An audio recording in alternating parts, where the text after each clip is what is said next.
Celebrating 7 years of what's next in fashion, Fashionxt 2018 brought together designers from around the globe while showcasing some of the best and brightest from the City of Roses. Flux Live was there, and here's our 2018 Fashionxt Recap Report.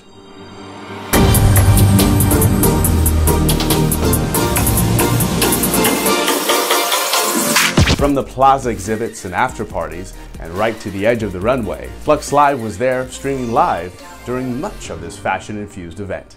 We also caught up with Fashionxt staff who made this event possible, like Business Relations Manager Bonnie Knight, who told us they spend all year researching designers for this very fashion-forward runway show. And on opening night, we caught up with the CEO and executive producer of Fashionxt. Here's what Tito had to say. 7 runway shows tonight. Seven designers. This is the biggest number of runway designers ever for the Emerging Designers competition and finale here. So we're like very impressed the kind of quality of designers. They came from all the way from Canada, all the way from, of course, all over Portland and other places.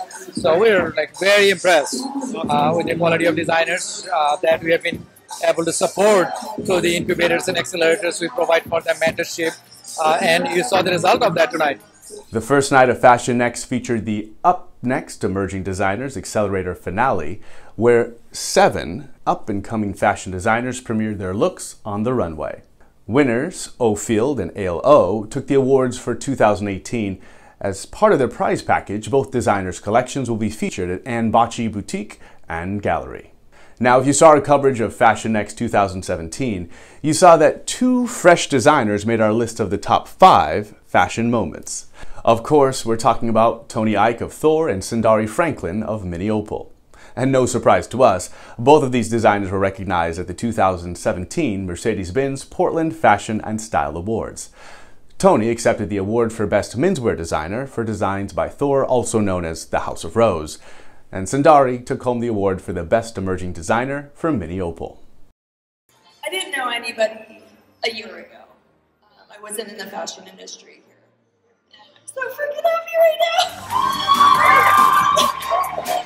Both designers made bold statements as they returned to the runway for Fashionxt this year. Fashion-forward broadcaster and local TV personality Ken Boddy was sporting one of the featured designers' looks when we caught up with him at the after party. Of course, we're talking about Thor's custom suits. His collection never disappoints, and this year his runway show included some fantastic looks for the ladies. And when we caught up with Sundari from Mini Opal as she stepped off the red carpet, she shared with me that her line was inspired by the loss of her precious pooch, who passed away while she was designing the collection. Colty is a general neutral leather lifestyle brand known for making bold statements with accessories, totes, backpacks, and harnesses. But this year at Fashionxt, Colton took his line to a whole new level, with full ensembles beautifully executed on the runway. It's one fashion line that definitely stole the show.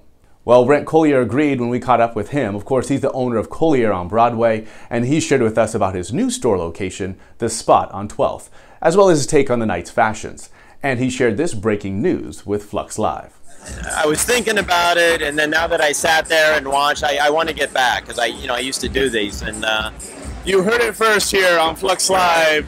Brent Collier may be coming back to the runway and showing Portland what's up. I think we need to come back for sure, for sure. I love a good comeback. UK brand Thomas Royal shared swimwear and resort-inspired looks that left us longing for summer. Portland Timbers player Liam Ridgewell showed us not only does he know how to score on the field, but he's not afraid to step up and onto the runway for his fashion line. Speaking of sports stars, Portland Trailblazer Damian Lillard stopped by Fashionxt, and he shared with us that he's always looking for what's next and new in the world of fashion. Local TV personality Mackenzie Roth and the lifestylist Brandon Gaston also were in the house for this fashion spectacle. Look for their interview to see who takes the longest to get ready.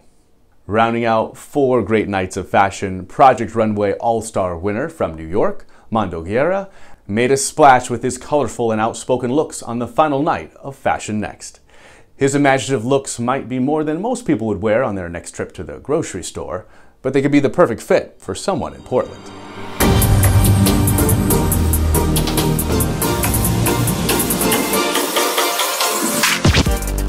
Well, there's your Fashionxt 2018 recap report, where we explored the worlds of fashion, style, and technology from this year's event, as well as some of our favorite moments and most interesting people who made the 7th year of Fashionxt the best one so far. For more insider insights and Fashionxt coverage, be sure to subscribe to our channel, follow us on social media, and visit our site for even more Fashionxt 2018. I'm Jeremiah Stroop for Flux Live. We'll see you next time.